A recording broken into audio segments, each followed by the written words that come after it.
নমস্কার বন্ধুরা, সাথে কুকিংয়ে সবাইকে স্বাগত।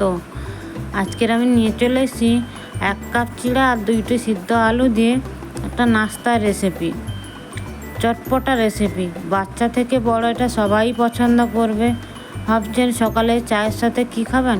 যদি হাতে 10 মিনিট থাকে তাহলে এই রেসিপিটা বানিয়ে নিতে পারো। খুব হেলদি আর খুবই স্বাস্থ্যকর খাবার, বাচ্চা থেকে বড় সবাই পছন্দ করবে। আর যদি নতুন হয়ে থাকো চ্যানেলটা সাবস্ক্রাইব করবে। ভিডিওটা না টেনে পুরো অবধি দেখার জন্য অনুরোধ থাকলো বন্ধুরা। আর লাইক করতে, কমেন্ট করতে কিন্তু কেউ ভুলবে না। তাহলে দেখা যাক আমার কী কী উপকরণগুলো এখানে লেগেছে। আমি 1 কাপ চিড়া নিয়েছি, এই কাপটা মেপেই 1 কাপ চিড়া নিয়েছি। চিড়েটাকে ভালো করে 2-3 বার জল দিয়ে আমি ধুয়ে নেব। চিড়ে থেকে অনেক ময়লা জল থাকে না, বেরিয়ে যাবে জলগুলো। ভালো করে 2-3 বার ধরে ধুয়ে নেব আমি চিড়েগুলো। আর এই রেসিপিটা একবার বন্ধুরা বাড়িতে বানিয়ে কমেন্ট করে জানাবে যে রেসিপিটা কেমন হয়েছে। আমি 2-3 বার ধরে চিড়েটাকে ধুয়ে নিয়েছি। দেখো খুব সুন্দর করে ধুয়ে নিয়েছি। এবার ঢাকা দিয়ে রেখে দেবো আমি 2 মিনিটের মতো। 2 মিনিট পরেই ফিরে এলাম। তো চিড়েগুলো আমার খুব সুন্দরভাবে ভেজে গেছে। এর মধ্যে আমি দিয়ে দেব মশলাগুলো একে একে। 1 চামচ হলুদ গুঁড়ো দিলাম, ছোটো চামচের 1 চামচে হলুদ দিলাম। আর দিয়ে দেবো ধনে গুঁড়ো 1 চামচ,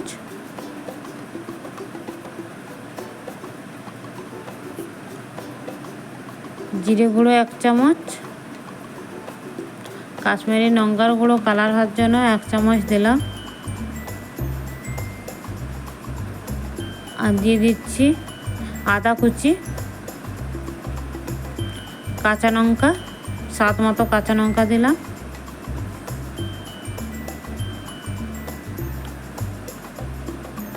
আর এটা দিলাম চাট মশলা। চাট মশলা দিতে পারো, ম্যাগি মশলা দিতে পারো, আমচুর পাউডার দিতে পারো, তাহলে এটা খেতে চটপটা লাগবে, বেশ ভালোই লাগবে খেতে। স্বাদ মতো লবণ দিয়ে দিলাম। দিয়ে আমি আলুটাকে একটা গ্রেটারের সাহায্যে গ্রেট করে নেব। তোমরা এটা হাত দিয়েও মেখে নিতে পারো। আর এই গ্রেটারের সাহায্যে করলে আলু যে গোটা গোটা হয়ে থাকে সেটা আর থাকবে না। এইটা দিয়ে করে নিলে, গ্রেটার দিয়ে করে নিলে সেটা আর থাকবে না।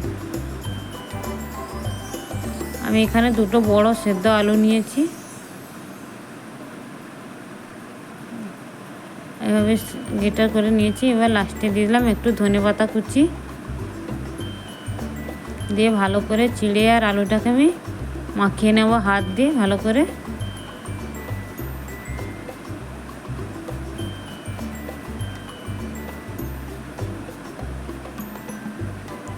এরপরে দিয়ে দেবো একটু জোয়ান,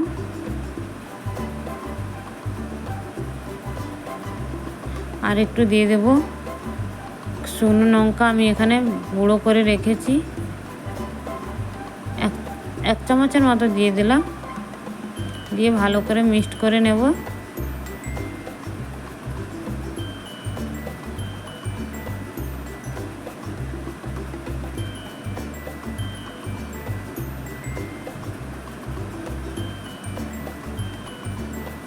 দেখো আমি একটা কত সুন্দরভাবে ডো তৈরি করে নিয়েছি।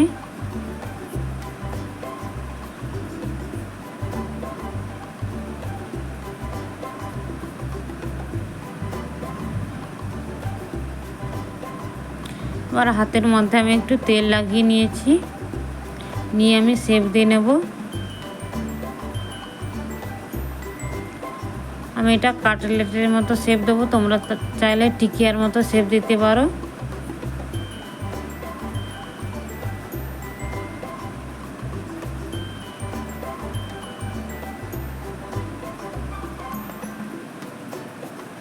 তোমাদের ইচ্ছে মতো শেপ দিয়ে নিতে পারো।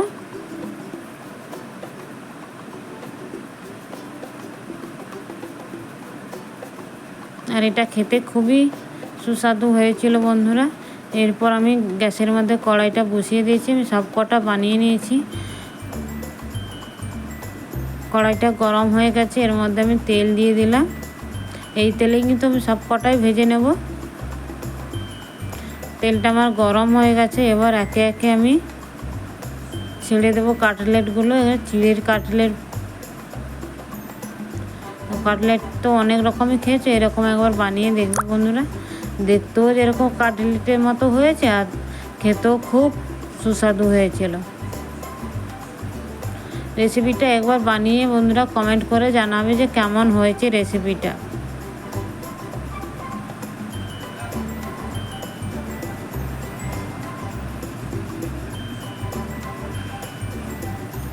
ভালো করে উল্টে পাল্টে নিচ্ছি আমি, দেখো।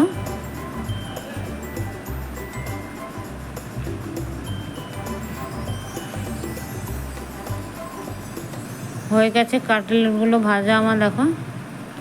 এটা গ্যাসের ফ্লেমটা হালকা আঁচে 2 মিনিট ধরে ভেজে নেবে, দেখো কত সুন্দরভাবে হয়ে যাবে।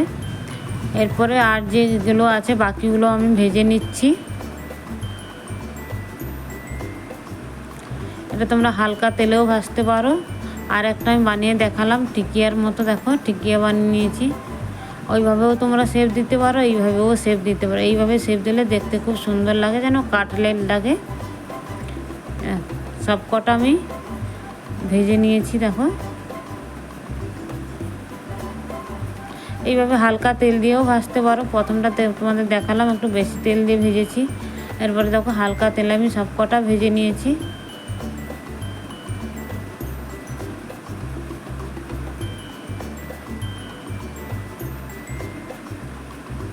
একটা লাইক করতে ভুলো না কিন্তু বন্ধুরা, আর কমেন্ট করে জানিও যে রেসিপিটা কেমন হয়েছে। তাহলে আবার দেখা হবে একটা নেক্সট একটা রেসিপি নিয়ে।